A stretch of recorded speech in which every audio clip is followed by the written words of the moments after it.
Saya Miftahul Jannah Selviani, dan saya Sam. A few moments later. Pada kesempatan kali ini, kita akan membahas tentang integral tak tentu dengan tema mengenal integral tak tentu, konsep dasar, dan cara menyelesaikannya. Integral tak tentu adalah operasi matematika yang mencari fungsi asal suatu turunan atau disebut juga dengan antiturunan atau antiderivatif. Sifat-sifat integral tak tentu. Yang pertama, sifat linearitas. Contohnya, integral a fx tambah b gx dx sama dengan a integral fx dx tambah b integral gx dx. Yang kedua, sifat integral dari turunan. Contohnya, integral d per dx fx dx sama dengan fx tambah c. Yang ketiga, sifat integral dari konstanta. Contohnya, integral k dx sama dengan kx tambah c. Yang keempat, sifat integral pangkat. Contohnya, integral x pangkat n dx sama dengan x pangkat n tambah 1 per n tambah 1 tambah c. Dan yang kelima, sifat integral fungsi trigonometri. Contohnya, integral cos 2x dx sama dengan 1 per 2 sin 2x tambah c. Dan yang terakhir, ada sifat integral dari perkalian dengan konstanta. Contohnya, integral k fx dx sama dengan k integral fx dx. Bahas tentang metode penyelesaian. Nah, yang pertama yaitu metode substitusi, sedangkan yang kedua yaitu metode integrasi parsial. Selanjutnya, saya akan menjawab dari pertanyaan-pertanyaan esensial tersebut. Nah, yang pertama yaitu bagaimana pengaruh konstanta integrasi C terhadap solusi dari integral tak tentu dan mengapa kita tidak dapat menentukan nilai pasti dari C hanya berdasarkan fungsi yang diintegralkan. Dan yang kedua, jika suatu fungsi memiliki lebih dari satu antiderivatif, bagaimana cara menentukan antiderivatif mana yang relevan atau berguna dalam konteks permasalahan dunia nyata, dan bagaimana cara memilihnya berdasarkan kondisi atau informasi tambahan yang diberikan. Yang pertama, yaitu konstanta integrasi C mempengaruhi solusi integral tak tentu dengan cara menambahkan nilai konstan pada hasil integral.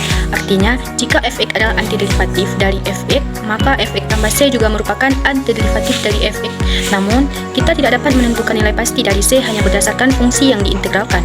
Nilai C biasanya ditentukan oleh kondisi-kondisi tambahan seperti kondisi awal, kondisi batas, dan nilai fungsi. Dengan menggunakan kondisi-kondisi tambahan tersebut, kita dapat menentukan nilai pasti dari C dan memperoleh solusi yang unik. Selanjutnya, yaitu yang kedua, yaitu pemilihan antiderivatif yang tepat bergantung pada kondisi awal batasan masalah dan konteks fisik. Karena semua antiderivatif hanya berbeda dalam konstanta, informasi tambahan diperlukan untuk menentukan solusi spesifik. Jadi, saya akan menjawab pertanyaan situasi pertama. Jika f aksen x sama dengan 3x kuadrat dikurang dengan 6x ditambah k, dan nilai f-1 sama dengan min 6, dan nilai f2 sama dengan min 6, maka fx sama dengan... Bagaimana Anda menguraikan informasi yang diberikan dalam soal? Jelaskan langkah pertama yang harus diambil untuk menemukan persamaan fx. Informasi yang diberikan adalah fx sama dengan 3x kuadrat kurang 6x tambah k, f-1 sama dengan min 6, f2 sama dengan min 6. Langkah yang pertama adalah mengintegrasikan f aksen x terhadap x. Fx sama dengan integral 3x kuadrat dikurang dengan 6x ditambah k dx. Ya, sama dengan integral 3x kuadrat dx kurang integral 6x dx tambah integral k dx. Sama dengan 3x pangkat 3 per 3 dikurang dengan 6x kuadrat per 2 tambah kx tambah c. Hasil integrasi fx sama dengan x pangkat 3 dikurang dengan 3x kuadrat tambah kx tambah c, di mana c adalah konstanta integrasi. Soal selanjutnya, berdasarkan bentuk persamaan turunan pertama, f aksen x sama dengan 3x kuadrat dikurang dengan 6x tambah k, apa pola yang dapat Anda identifikasi terkait dengan hubungan antara fungsi fx dan turunannya? Bagaimana pola ini bisa membantu dalam menemukan bentuk umum fx?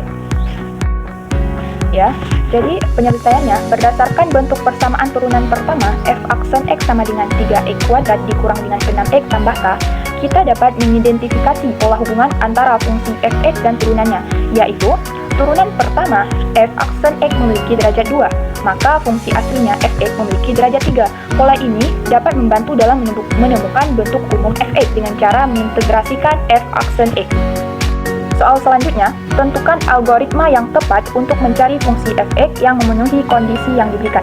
Jelaskan langkah-langkah yang perlu dilakukan, mulai dari mengintegrasikan turunan pertama f aksen x hingga menggunakan kondisi titik f-1 sama dengan min 6 dan f2 sama dengan min 6 untuk menentukan konstanta yang tidak diketahui. Jadi, penyelesaiannya diketahui f aksen x sama dengan 3e kuadrat dikurang dengan 6x tambah k, f-1 sama dengan min 6 dan f2 sama dengan min 6. Langkah yang pertama adalah mengintegrasikan f aksen x untuk mendapatkan fx. Fx sama dengan x pangkat 3 kurang 3e kuadrat tambah kx tambah c.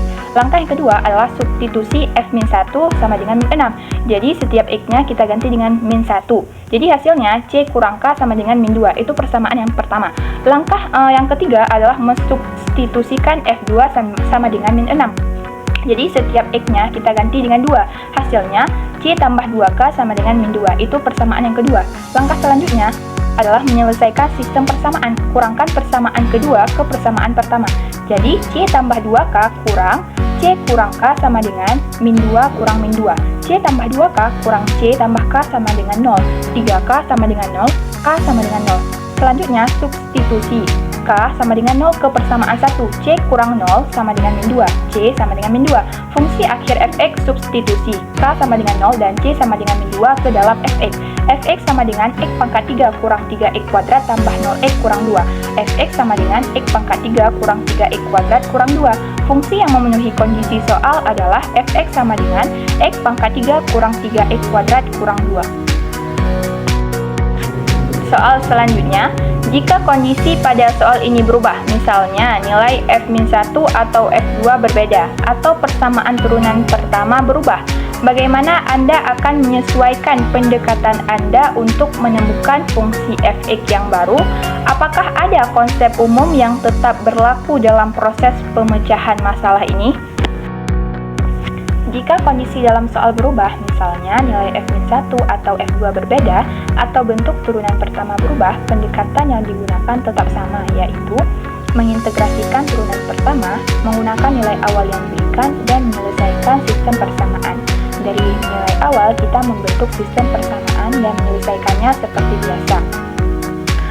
Jika kita ubah kondisi lainnya, misalnya f aksen x sama dengan 3x kuadrat kurang 6x tambah k dengan nilai yang berbeda, kita tetap mengikuti langkah yang sama, integrasi, substitusi nilai awal, dan penyelesaian sistem persamaan.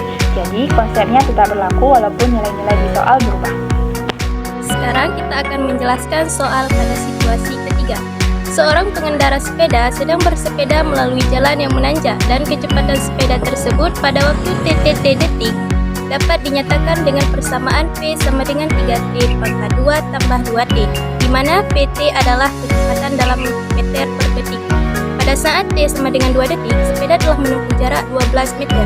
Tentukan jarak yang ditempuh sepeda tersebut dalam waktu 5 detik. Gunakan informasi yang diberikan untuk menghitung jarak tempuhnya selama 5 detik. Dan apa informasi yang diberikan dalam soal ini dan bagaimana Anda memecahkannya untuk menemukan jarak yang ditempuh sepeda dalam waktu 5 detik. Jelaskan setiap bagian yang Anda perlukan untuk memecahkan soal ini. Informasi yang diberikan yaitu persamaan kecepatan sepeda PT sama dengan 3T pangkat 2 tambah 2T. Jarak tempuh pada T sama dengan 2 detik adalah 12 meter. Waktu untukkan jarak tempuh sepeda adalah 5 detik. Langkah-langkahnya, yang pertama yaitu mengintegralkan persamaan kecepatan, yang kedua menentukan konstanta integrasi, dan yang ketiga menghitung jarak tempuh sepeda dalam waktu 5 detik. Berdasarkan persamaan kecepatan, bagaimana Anda mengenali hubungan antara kecepatan dan jarak yang ditempuh oleh sepeda? Apa hubungan antara kecepatan dan jarak dalam konteks ini yang dapat membantu Anda menghitung jarak tempuh? Jawabannya, karena jarak adalah hasil integrasi dari kecepatan terhadap waktu. Dalam matematika, ini dapat dinyatakan sebagai ST sama dengan integral PT dt. T diberikan sebagai PT sama dengan 3T pangkat 2 tambah 2T. Hasil akhirnya yaitu T pangkat 3 tambah T pangkat 2 tambah T. Tentukan algoritma langkah demi langkah untuk menghitung jarak yang ditempuh sepeda dalam waktu 5 detik. Bagaimana Anda mengintegrasikan kecepatan V sama dengan 3T pangkat 2 tambah 2T untuk mendapatkan jarak yang ditempuh? Jelaskan bagaimana kondisi T sama dengan 2 detik dan jarak 12 meter digunakan untuk menentukan konstanta integrasi. Kecepatan sepeda sebagai fungsi waktu adalah Pt sama dengan 3T pangkat 2 tambah 2T. St sama dengan integral Pt dt sama dengan integral 3T pangkat 2 tambah 2T dt. Dan hasil akhirnya yaitu T pangkat 3 tambah T pangkat 2 tambah T. Nah, T-nya itu kita ganti dengan 2. S kurung 2 dekat kurung sama dengan 2 pangkat 3 tambah 2 pangkat 2 tambah T. Nah, pada saat T-nya 2 detik, jarak yang ditempuh adalah 12 meter, maka kita ganti dengan 12 meter. Nah, 12 sama dengan 2 pangkat 3 itu 8, tambah 2 pangkat 2 itu 4, tambah T. Dan T hasilnya sama dengan 0. Sekarang kita dapat menghitung jarak yang ditempuh sepeda dalam waktu 5 detik. Nah, T-nya itu kita ganti dengan 5.